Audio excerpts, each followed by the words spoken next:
अब औसत आयु जिस क्वेश्चन में आपको दी जाती है वहां पर सारा खेल किसका होता है? टाइमिंग का होता है। देखो, ये वाला क्वेश्चन हमारा था, एक बार इस क्वेश्चन को पढ़िए फिर इसके कंसेप्ट को अपन सीखते हैं को कैसे अप्लाई करना है। दो टॉपिकों का काम इसमें एक साथ होगा। एक जो काम होगा वो कौन सा है? औसत के टॉपिक का। और दूसरा उसके साथ में जो लगेगा एज का जो कंसेप्ट होता है ना, वो इसके अंदर हम अप्लाई जो है वो करेंगे। तो औसत के साथ किसका कंसेप्ट अप्लाई होगा? एज का। देखो, आयु का जो कंसेप्ट होता है ना, वो आप चाहे कहीं भी आयु का क्वेश्चन कर लो, उसमें हमेशा खेल होता है किसका? टाइमिंग का। टाइमिंग का मतलब क्या है कि जो बात आपको क्वेश्चन में बता रखी है ना, जो जानकारी आपको क्वेश्चन में दे रखी है, उसकी टाइमिंग देखनी है कि वो डिटेल कब की है। नॉर्मली तीन प्रकार की टाइमिंग इसमें मिलती है आपको। एक जैसे आज क्या है, जब मैं बताऊंगी मेरी आज की उम्र कितनी है, तो एक तो आज की उम्र बता दूं। एक आज की न बताकर हो सकता है मैं आज के कुछ साल पहले की उम्र बता दूं, या हो सकता है पहले की नहीं बताकर मैं आज के कुछ साल बाद की बता दूं।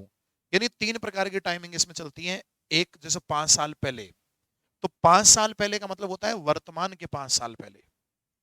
एक होता है 3 साल बाद, तो 3 साल बाद का मतलब होता है वर्तमान के 3 साल बाद।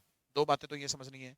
और एक बात ये समझनी है कि अगर कुछ भी नहीं कहा गया हो, टाइमिंग के बारे में कुछ ना कहा हो, तो कुछ नहीं कहा जाता, तो वो चीज कब की होती है?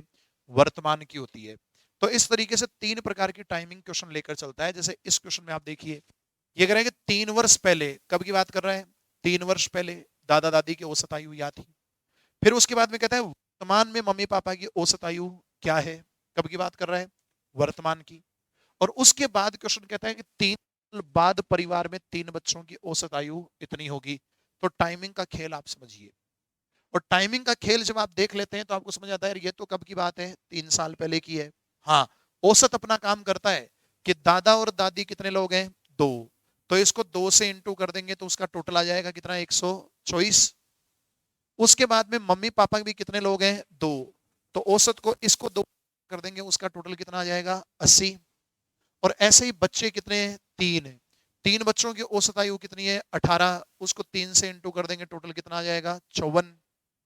आ रहा है ना? लेकिन मेन जो मुद्दा है वो ये है कि आपके ये जो है ये है कब कब के? अलग अलग के। जो दादा दादी का है वो कब का है? 3 वर्ष से पहले का है। तो 3 वर्ष पहले का है, तो दादा और दादी का जो टोटल है वो 124 है। लेकिन वो कब का है? 3 वर्ष पहले का है। जो मम्मी पापा का है वो 80 है, लेकिन वो कब का है? वर्तमान का है, मम्मी और पापा का। लेकिन वो 80 है कब का? वर्तमान का। और फिर अगली बात कहता है कि 3 साल के बाद। और 3 साल बाद क्वेश्चन में कितने बच्चे हैं? तीन। पहला बच्चा, दूसरा बच्चा और तीसरा बच्चा। उनका औसत है 18। 3 से गुणा किया तो टोटल कितना है? 54। ये इनका टोटल, ये इनका टोटल, ये इनका टोटल। मेरे से क्वेश्चन ने क्या पूछा है? मेरे से क्वेश्चन ने पूछा है पूरे परिवार वर्तमान औसत आयु। पूरे परिवार की कब की बताओ? वर्तमान की। तो परिवार को इकट्ठा करना है एक जगह, तो परिवार के लिए इन सबको जोड़ना है। लेकिन टाइमिंग का कंसेप्ट क्या कहता है कि ये जो है ये कब का है? 3 साल पहले का। ये कब का है? वर्तमान का। ये कब का है? 3 साल बाद का। तो जब तक इनकी टाइमिंग अलग अलग है, तब तक न तो इनको आप जोड़ सकते हैं, न आप इनको घटा सकते हैं। यही उसूल है किसका?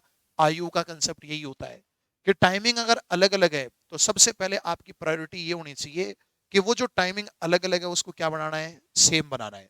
और टाइमिंग सेम बनाने के लिए आप सब जानते हो, जैसे जैसे समय बीतता है वैसे वैसे उम्र बढ़ती है, और जैसे जैसे समय घटता है वैसे वैसे उम्र भी घटती है ना?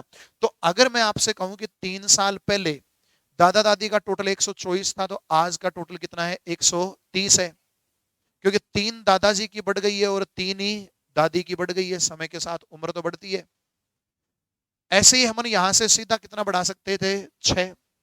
और यही यहां पर आएंगे तो कितना कम होगा इसमें से? 9। क्यों कम होगा? क्योंकि 3 साल बाद की मालूम है, तो आज की कैसे आएगी? तीन कम करने से आएगी। तीन इस बच्चे की कम होगी, तीन इस बच्चे की कम होगी, तीन इस बच्चे की कम होगी, तो कितनी कम होगी? 9। तो 9 कम होगी, तो इनका 54 से 9 माइनस कर दिया तो कितना आ गया? 45। और ये पूरा परिवार इकट्ठा हो गया। यहां पर टाइमिंग इनकी क्या हो गई? सेम। तो आप इसको क्या कर सकते हैं? जोड़ सकते हैं। जोड़ेंगे तो पूरे परिवार का टोटल जोड़ दो इसको, ये हो गया 255। 80 130 210 तो ये हो गए, और 45 ये तो 255। 255 इनका क्या है? टोटल राशियों का योग। कितने लोगों का? 7 का। आपको क्या चाहिए? औसत। तो उसमें कितने का भाग देंगे हमें? 7 का। राशियों का योग बटा राशियों की संख्या। जैसे ही 7 का भाग देंगे आपका आंसर निकल के आ जाएगा। कितना आएगा? 255/7। कौन सा ऑप्शन है? C option. ये क्वेश्चन सिर्फ इसलिए डाला हुआ है ताकि आप समझ जाएं कि करना क्या है। तो क्या क्या बातें ध्यान रखने वाली हैं, सब लोग गौर से सुनेंगे और समझेंगे। देखो ध्यान सुनना भाई सब लोग। इसमें मैं समरी बता देता हूं आपको, जो बातें ध्यान रखनी है। जो बातें अपने को ध्यान रखनी है उसमें सबसे पहली बात तो ये है कि सबसे पहली बात आप ये ध्यान रखिए कि टाइमिंग का ख्याल रखिएगा। किसका ख्याल रखना है? टाइमिंग का ध्यान रखना है। ठीक है, तो टाइमिंग का ध्यान रखना है मतलब आपको जो चीज दे रखी है वो कब की है, सबसे पहले ये देखना है। आपको जो यहाँ पर चीजें दी जाती हैं वो कब कब की दी जाती हैं? या तो होती हैं वो कुछ साल पहले की, या वो होती हैं कब की? वर्तमान की, या फिर होती हैं वो कब की? कुछ साल बाद की। ठीक है, तो आपको क्या करना है? आपको इन चीजों को टाइमिंग के अनुसार लिखना है। आपको क्या करना है? टाइमिंग का ध्यान रखना है। और सीधी बात याद रखनी है, जो जानकारियां आपको दे रखी हैं, जो जानकारियां आपको दे रखी हैं, उन दी गई जानकारियों को कि जो जानकारियां दी गई हैं उन दी गई जानकारियों को लिखना है। दी गई जानकारियों को उनकी टाइमिंग के अनुसार लिखना है। दी गई जानकारियों को टाइमिंग के अनुसार आप क्या करो? लिखो। दी गई जानकारियों को टाइमिंग के अनुसार लिखो, ये बात आपको सीखनी है। यानी जो चीज पहले की है एक हेडिंग लगाओ पहले की और उसके नीचे लिख दो। जो चीज वर्तमान की है एक हेडिंग लगाओ वर्तमान और उसके नीचे लिख दो। जो चीज बाद की है एक हेडिंग लगाओ बाद का और उसके नीचे लिख दो। वर्तमान से पहले का पीछे आना चाहिए, वर्तमान के बाद का है वो आगे आना चाहिए, जैसे मैंने अभी लिखा था। इससे क्या फायदा होता है? इससे फायदा ये होता है कि आदमी को कंफ्यूजन नहीं होता, उसको पता रहता है कि मुझे ये बात कब की बता रखी है, ये बात कब की बता रखी है, पूछी कब की है। समझ गए ना मेरी बात? तो दी गई जानकारियों को टाइमिंग के अनुसार लिख लेना है। बाकी औसत अपना काम कर ही देगा। क्या करेगा? औसत। कि औसत को आप मल्टीप्लाई करेंगे किससे? राशियों की संख्या से। तो वो आपको क्या दे देगा? उनका योग दे देगा। लेकिन इस योग को यूज करने से पहले टाइमिंग अगर अलग अलग है, इस योग को यूज करने से पहले टाइमिंग यदि क्या है? अलग अलग है। आप समझिए बात को। टाइमिंग यदि अलग अलग हो तो उसे क्या करेंगे? उसे समान बनाना जरूरी है। उसे समान बनाकर ही क्वेश्चन में यूज कर सकते हैं। उसे समान बनाकर ही यूज कर सकते हैं। ठीक है, तो आपको उसकी टाइमिंग को क्या करना जरूरी है जी? समान बनाना जरूरी है। समान बनाते कैसे हैं? उसके लिए दो तरीके हैं। एक है आगे चलना पड़ता है, जैसे अभी आपको 3 साल पहले की उम्र दे रखी थी, आपको कब की चाहिए थी? वर्तमान की। तो समय के साथ आपको आगे बढ़ना है। आगे बढ़ने में सीधी बात है, आगे चलोगे तो उम्र व्यक्ति की क्या होगी? बढ़ेगी। बढ़ेगी, जैसे जैसे बढ़ेगी वैसे इंक्रीज होगी तो प्लस करेंगे। तो अगर समय के साथ आगे चलते हैं, समय के साथ क्या करते हैं? आगे चलते हैं तो उम्र क्या होती है? बढ़ती है। समय के साथ आगे चलते हैं तो उम्र बढ़ती है, और उम्र बढ़ती है तो अपन क्या करेंगे? प्लस करेंगे।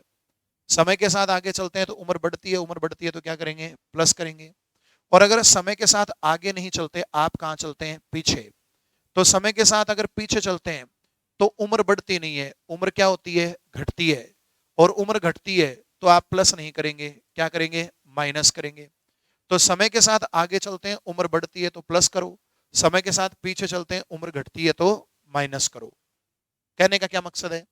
कहने का मकसद है ये कि अगर आपको कुछ साल पहले की उम्र दे रखी है और आपको वर्तमान की उम्र चाहिए, या आपको वर्तमान की दे रखी है और कुछ साल बाद की चाहिए, तो दोस्तों 5 साल पहले की दे रखी है तो वर्तमान की कैसे आएगी? 5 जोड़ने से। वर्तमान की दे रखी है तो 10 साल बाद की कैसे आएगी? जोड़ने से। 5 साल बाद की दे रखी है तो आज की कैसे आएगी? घटाने से। आज की दे रखी हो 4 साल पहले की कैसे आएगी? घटाने से। हाँ या ना? लेकिन एक इंपॉर्टेंट बात याद रखना, 3 साल पहले और 3 साल बाद में 6 साल का डिफरेंस होता है। क्योंकि जब हम 3 साल पहले बोलते हैं तो 2020 की बात होती है, और 3 साल बाद की बोलते हैं तो 2026 की बात होगी। तो उन दोनों में तो कितने का डिफरेंस है? 6 साल का। क्योंकि वर्तमान को लेते हुए उसके कितना पीछे है वो उतने साल पहले, उसकी कितना बाद है वो उतने साल बाद होता है। तो अगर 3 साल पहले 3 साल बाद की बात करोगे तो टोटल डिफरेंस कितने साल का क्रिएट होगा? 6 साल का। तो उसमें हम यहां से यहां जाएंगे तो अपने को 6 जोड़ना है, मतलब मिला के जोड़ना है, 3 और 3 6। तो आगे जाते हैं तो प्लस तो करना है लेकिन मिला के प्लस करना है। और पीछे जाते हैं तो माइनस करना है, लेकिन उसको मिला के माइनस करना है। समझ में आई मेरी बात? तो ये बात आपको समझनी है कि अगर आप टाइमिंग के साथ आगे बढ़ते हैं अपने कदम तो प्लस करते हुए चलो, पीछे जाते हैं तो माइनस करते हुए चलो। क्यों? क्योंकि अगर टाइमिंग अलग अलग है तो समान बनाना हमारे लिए जरूरी है। समान बनाकर ही उसको यूज कर सकते हैं, समान होंगी तो ही उनको आपस में प्लस कर सकते हैं, समान होंगी तो ही उनको अपने माइनस कर सकते हैं। अभी पिछले क्वेश्चन में प्लस किया ना, लेकिन प्लस करने से पहले दादा दादी की जो 3 साल पहले की थी 6 जोड़ के वर्तमान के लाए, 3 बच्चों की जो 3 साल बाद की थी 9 घटा के वर्तमान के लाए, मम्मी पापा की वर्तमान की थी, टाइमिंग व्यवस्थित हो गई, प्रॉपर सही हो गई, तब अपन उसको क्या करेंगे, इकट्ठा या तो जोड़ेंगे या घटाएंगे। ठीक है,